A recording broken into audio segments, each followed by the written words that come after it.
special. Today is a letter to someone special part 2. However, we're going to have a little look at how you can put a twist on your writing. So let's get started. So, as we said yesterday, this whole idea came from the Natural Literacy Trust.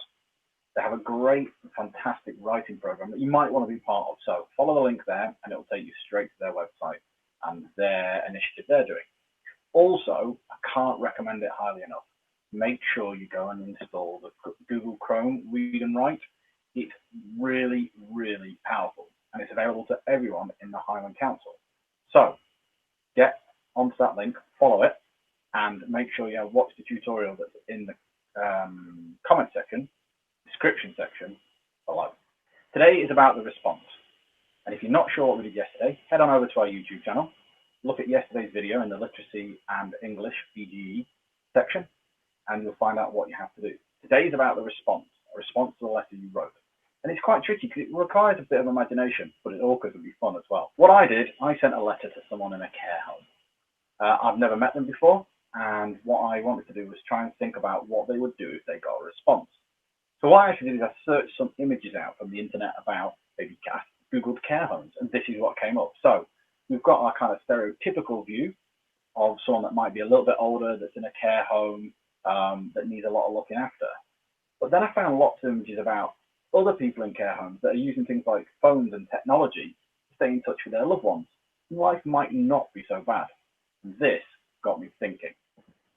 Like yesterday, you're going to need the following: a pen or pencil, a piece of paper of any size. Remember, it can just be done on a scrap piece of paper, or it can be done on a kind of jotter or on a notepad. It doesn't have to be on a pristine A4 piece of paper.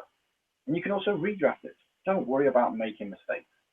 If you want to type your work, you can use Google Doc or Microsoft Word or a word processor of your choice. And if you don't have a printer to print the letter off, you can type it using the device and then copy it out onto a piece of paper. That's actually a really simple and easy way to do it. Plus, it'll give you a little bit of confidence with your writing. So here's a response that I came up with. And it was a bit of an imaginative response because I've not actually had a letter back yet. But as you can see, we've got the 4 key things that we want to see.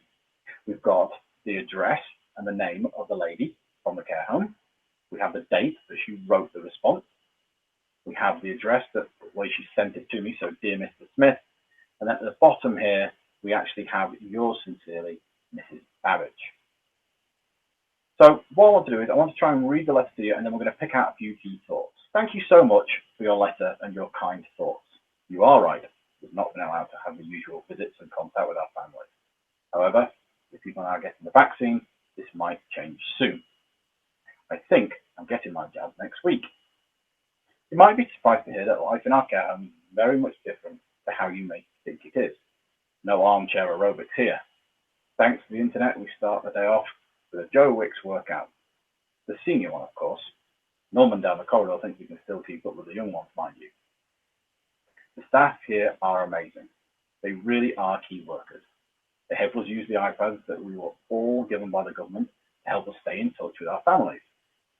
I've been able to watch my grandchildren grow up, and my youngest granddaughter took her first steps the other day. Do you have any family? Have you been able to stay in touch with them? I must go. Our art class, the life drawing today, starts in 10 minutes.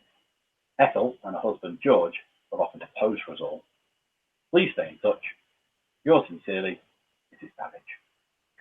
What I want to do now is talk through some key elements of the letter. You can, if you want to, use this as an example and actually just change a few words that are in there. There's not a problem with that at all. But what I would like to try and do is focus on a little bit of punctuation that we can try today. First thing I want you to look at are the use of a dash here at the end of a sentence. And this is used to emphasize a point that you're trying to make. And the point we're trying to make here is the fact that, yes, everyone else is a Joe Wicks workout, but they choose the senior one instead. Adds a little bit of humor to it. The other one that we're going to look at today is parenthesis. And parenthesis can either use commas, brackets, or dashes. And in this case, when we look down at the bottom here, we've used commas. And in our case, it says, our art class, life drawing today. So it kind of gives an explanation of what is happening, but it's not as much an emphasis as a dash at the end of the sentence that we have up here. in 10 minutes. The other thing we've got as well is the use of a question mark. Questions are a great way to get a response or show how someone's thinking. I would like you to try and do one of those things in your writing, whether it's a dash, a question mark, or parenthesis.